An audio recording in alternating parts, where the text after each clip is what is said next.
if you haven't had an experience like this yourself, then I guarantee you know somebody who has. And that's why it's so important that we pass health insurance reform.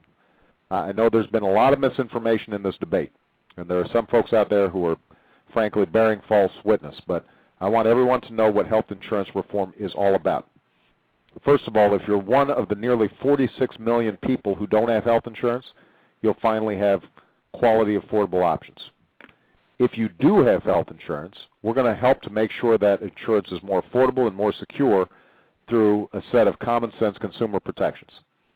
Insurance companies will no longer be able to deny you coverage because of a pre-existing condition or to revoke your coverage just because you get sick.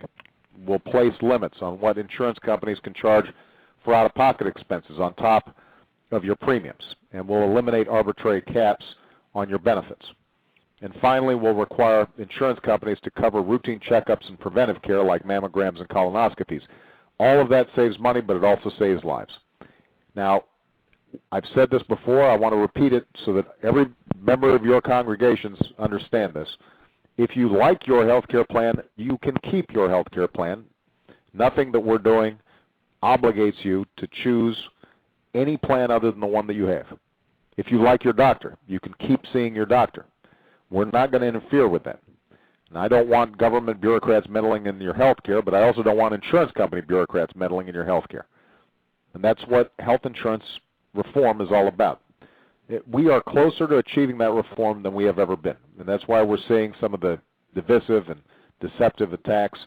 You've heard some of them, ludicrous ideas. Let me just give you one example.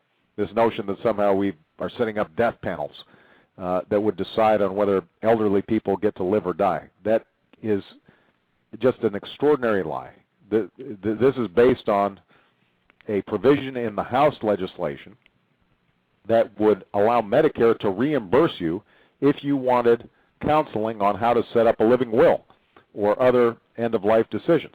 Entirely voluntary. It gives you an option that people who can afford fancy lawyers already exercise. That's the kind of distortion that we've been hearing too much of out here. We've heard that this is all designed to provide health insurance to illegal aliens. That's not true. There's a specific provision in the bill that does not provide health insurance for those individuals. You've heard that there's a government takeover of health care. That's not true.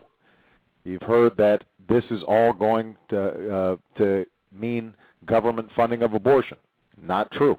This is all, these are all fabrications that have been put out there in order to discourage people from meeting what I consider to be a core ethical and moral obligation, and that is that we look out for one another, that I am my brother's keeper and my sister's keeper. And in the wealthiest nation on earth right now, we are neglecting to live up to that call.